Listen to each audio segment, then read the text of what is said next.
It's cloudy, rainy, and my camera doesn't focus on me. Why are you doing this, camera? Why are you not focusing on me? Hi everybody, assalamualaikum, welcome back to my YouTube channel. So as you can see by the title, today I'm going to be doing my September wrap up, or basically books that I read for the month of September. So if you guys are interested in those, keep on watching. Let's just go ahead and get started, everybody. I'm just gonna look at my reading journal and see how many books I've read for this month.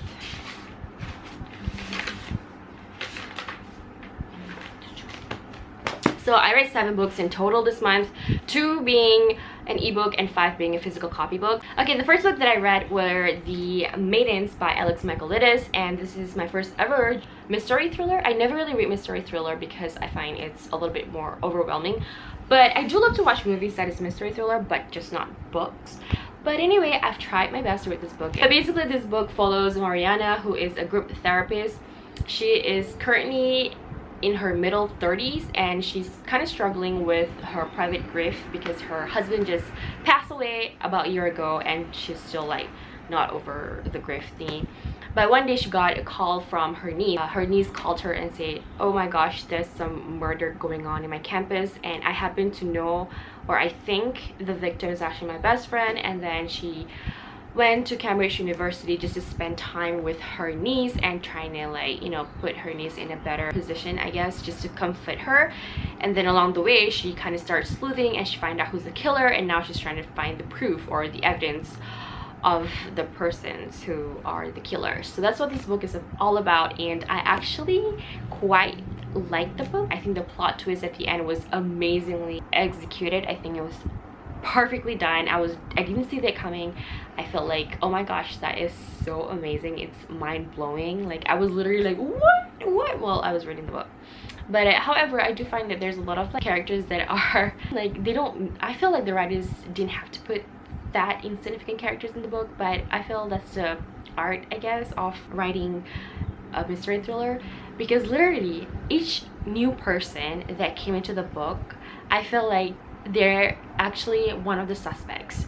So yeah, that's how I felt. But yeah, coming from someone who didn't like or didn't read mystery thriller, I find that this book is really easy to dive in, but like in the middle it was really boring, but then towards the end it was amazing. So like it. Rated this book like 3.8 over 5 stars. Crimson Cranes by Elizabeth Lim. This is actually my first ever book that I've read from her. It is set in this kingdom where magics are forbidden, but however, our main character, she's a princess. She's the youngest in her siblings, and she's the only daughter in her siblings as well, and she's actually, her name is Shiori, and she actually possesses magic, but only her siblings and her family knows about it. So basically the story takes place when this princess finds out that her stepmother actually possesses magic as well, and that she told her siblings, or basically her 6 older brother. But when her older brother found out about it, obviously the older brother was like, that's weird, like what are we supposed to do with it? And then her stepmothers find out about that, and her stepmother cursed and changed her 6 older brother became Crimson's Cranes, and she became voiceless, and there's like this bowl that was supposed to like cover her face and nose, only her lips can be seen. So basically it's about her and her oldest brother trying to break the curse, and then she is trying to break the curse with the help of her betrothed that she hated. I don't enjoy this book as much as other bookstagram loved it, because I find that this book is just, maybe because it's the first book, so there were literally a lot of possibilities for the second book, and I hope there's a lot of possibilities for the second book. The interaction between her and her betrothed named Takan were so little. Like, there's no chemistry, there's no butterflies or sparks that I felt like I want to ship them. No, there's no such thing, because it was like 200 pages in, and then only there's an interaction between them, or encounter, but they never really like know each other, you know what I mean? But I think I only give this book like 3.3 over 5 stars. Yeah, it was just an average read for me. It was Match, which is the first book from the Match trilogy, and this sets in a dystopian world where the government control the society.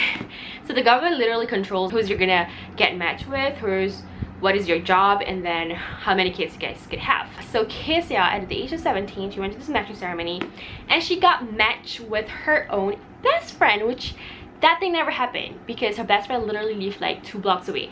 because usually you get matched with someone who is from the outside of the provinces or the city or other provinces basically. So after the matching ceremony, she'll get the SD card of the spouse or like the future spouse or partner, just basically contain information of the future partner. At home, 2 days after, I think, she insert the card, and then she see other people's faces, which is weird because the government never did a mistakes and the system were never wrong. So she was just, that's when the curiosity and the question mark happened. And I actually really like this book. I think I rated it like 4 stars. And yeah, I remember it's a reread for me because I read this book when I was 6 years old and I loved it so much. I'm currently reading the second book and I smells like there's gonna be rebellious stuff going on the second book. So the next book that I read is an adult romance and it's called Kiss My Cupcakes. It's literally, the interpretation is kiss my ass.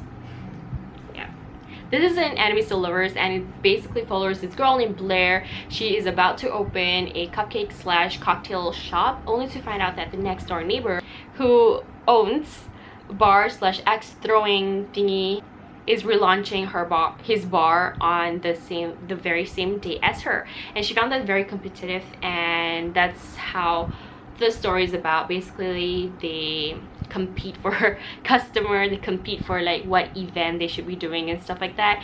But then after like months after, there is this new franchise fast food chain, I think, we're about to open across the street from them, and then they start to work together and they start to like spend more time together and they start to open up and became friends, and slowly they start to like each other. So that's what this book is about. First it was really fun because there's a lot of like bickering and sarcasm going on, but then after a while they start to become friends. And I mean, realistically speaking, it's great if you love friends to lovers, but I was looking for the enemies to lovers.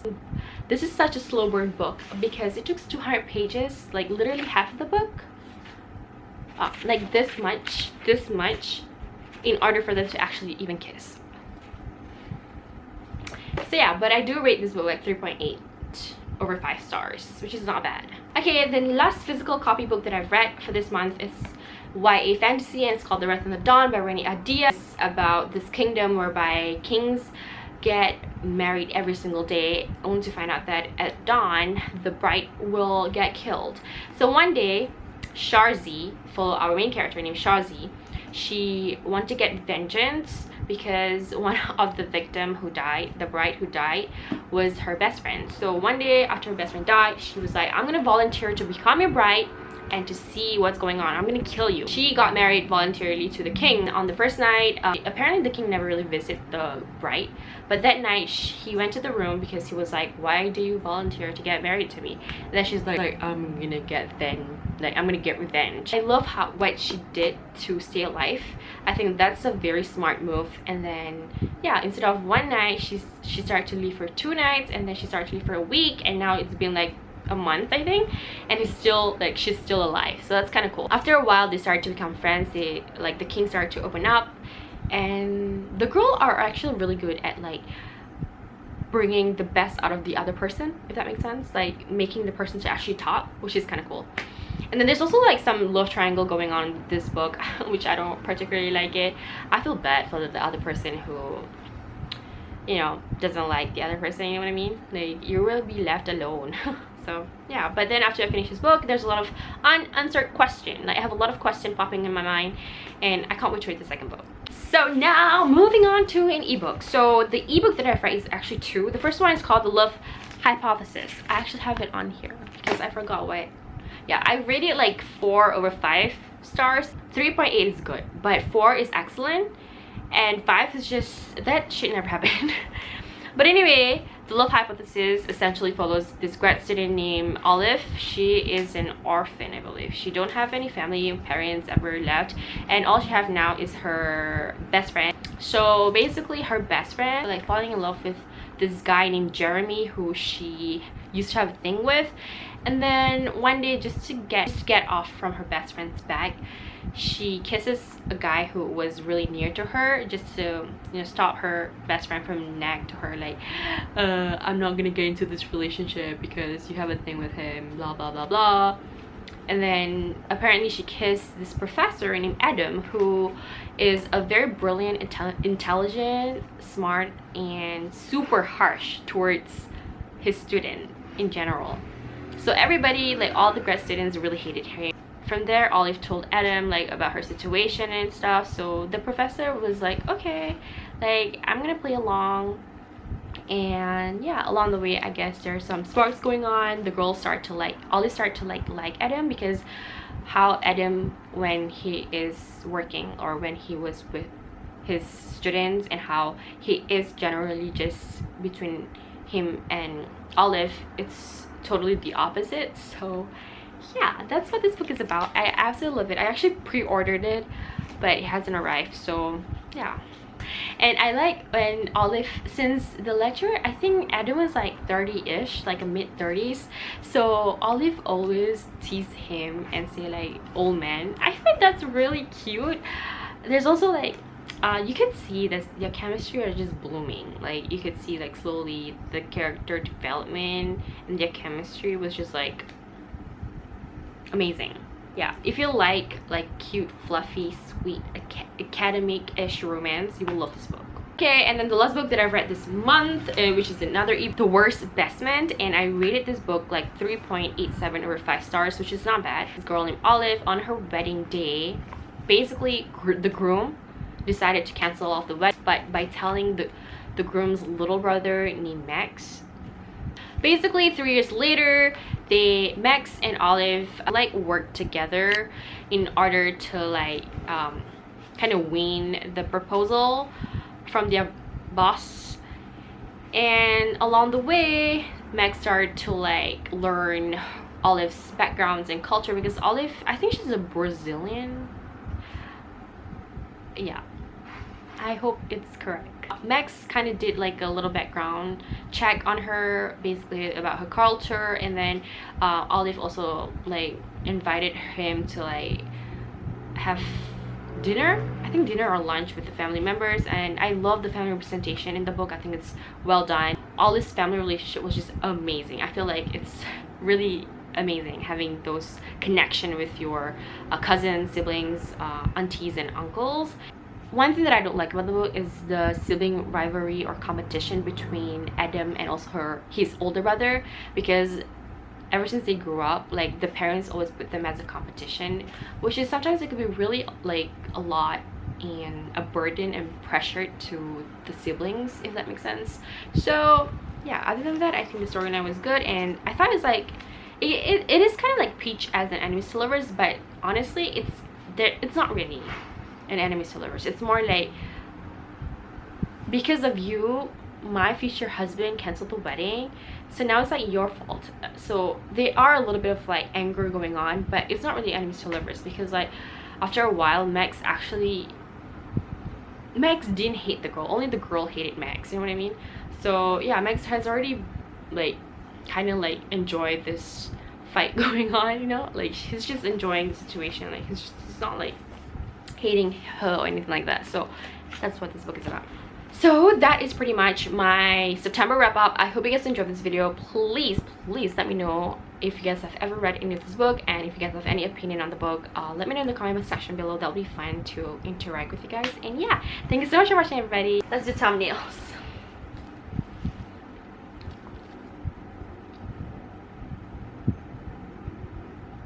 Okay, done.